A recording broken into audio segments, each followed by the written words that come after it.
अब contrasting trades जो हैं ये बुक में यहाँ भी शो कर रखे हैं। तो one is the character and trades. देखो दो चीजें होती हैं। As I have some of the character and trades are written here on this page also. जैसे flower colour, it is a character, लेकिन इसके ट्रेड्स क्या हैं? फ्लावर कैन बी पर्पल और फ्लावर कैन बी वाइट।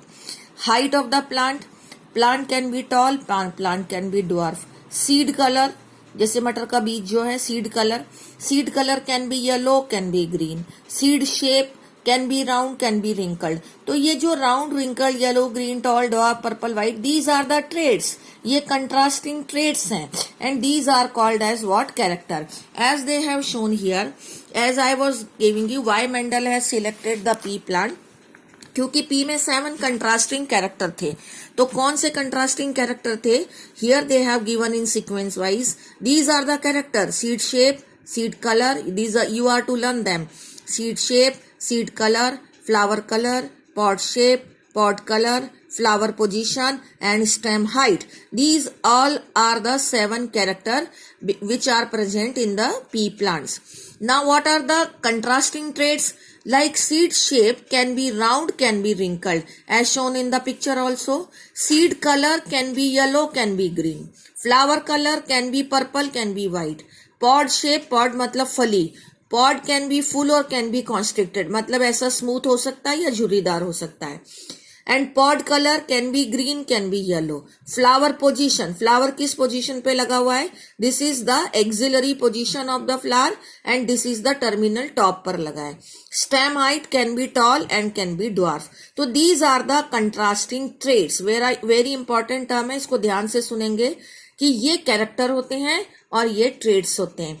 अब 7 contrasting trades होने के कारण ही the Mendel has selected the pea plant कि once suppose flower colour as a example is selected, तो once the plant bearing the violet flower and purple flower is cross with the plant bearing the white flower, so what color will appear in the next generation? That can be seen. Okay, if both the flower of the same color are there and we are crossing the plant with the same flower, then how can we perform the research? How can we study the inheritance?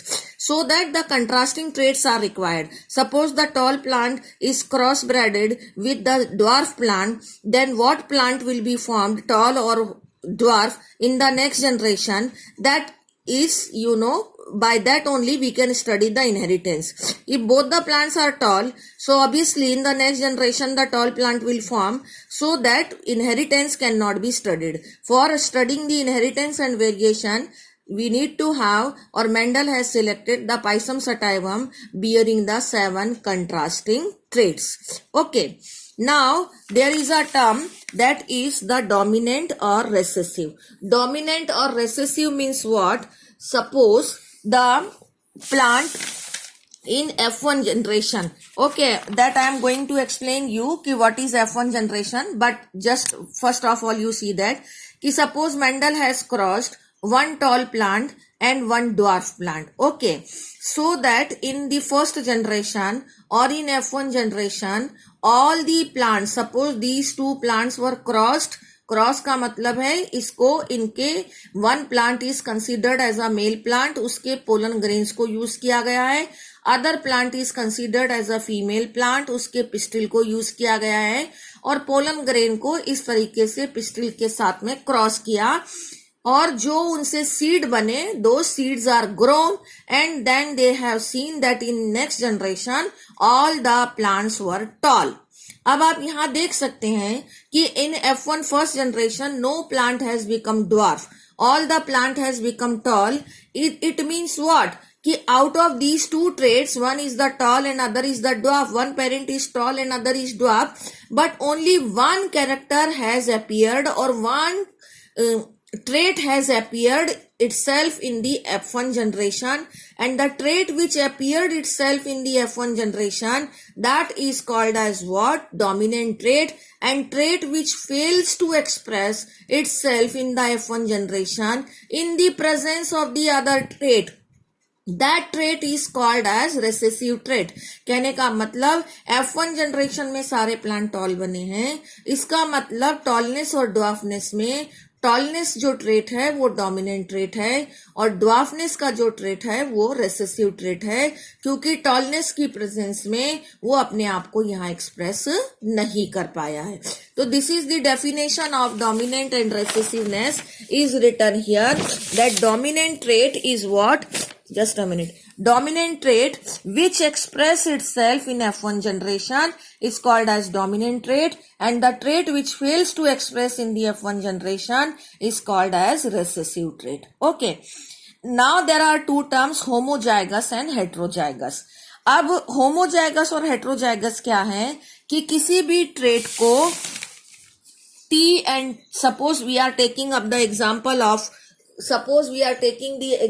of height only, तो height को हमने यहाँ पर represent कर दिया है T से, suppose T से रिप्रेजेंट किया है।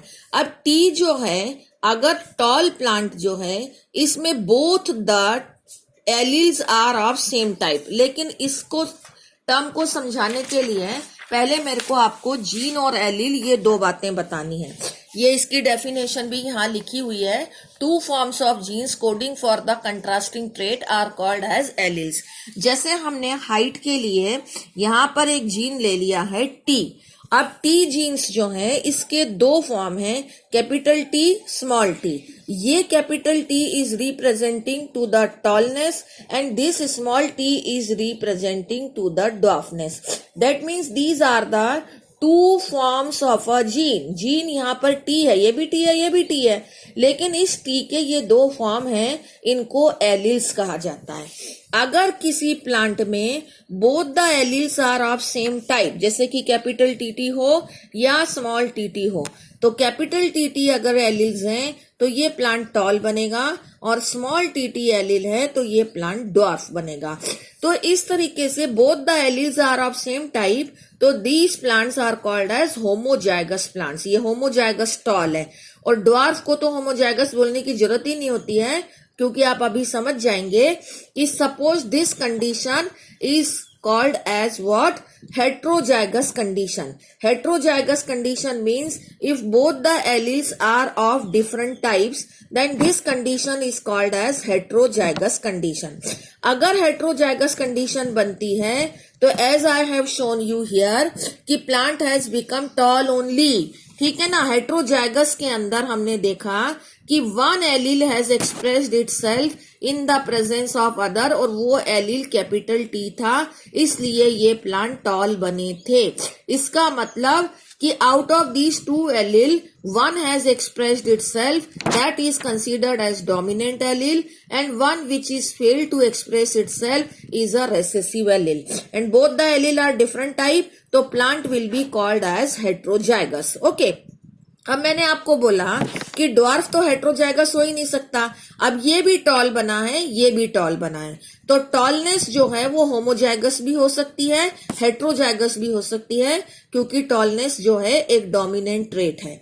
लेकिन ड्वार्फनेस हेट्रोजाइगस नहीं हो सकती, क्योंकि हेट्रोजाइगस होते ही वो टॉल बन जाता है। तो ड्वार्फनेस के साथ होमोजाइगस वर्ड लगाने की जरूरत नहीं है, बट टॉलनेस के साथ tall is homozygous and tall can be heterozygous. तो ये दो टर्म यहां पर दिए हुए हैं, homozygous and heterozygous. If both the traits are of same type, similar, then this is this, then it is homozygous. If they are dissimilar, then it is heterozygous. Now last two definition are there, phenotype and genotype. As I have written, phenotype का मतलब होता है observable characteristics, और genotype का मतलब होता है sum total of all the gene whether they are expressed or not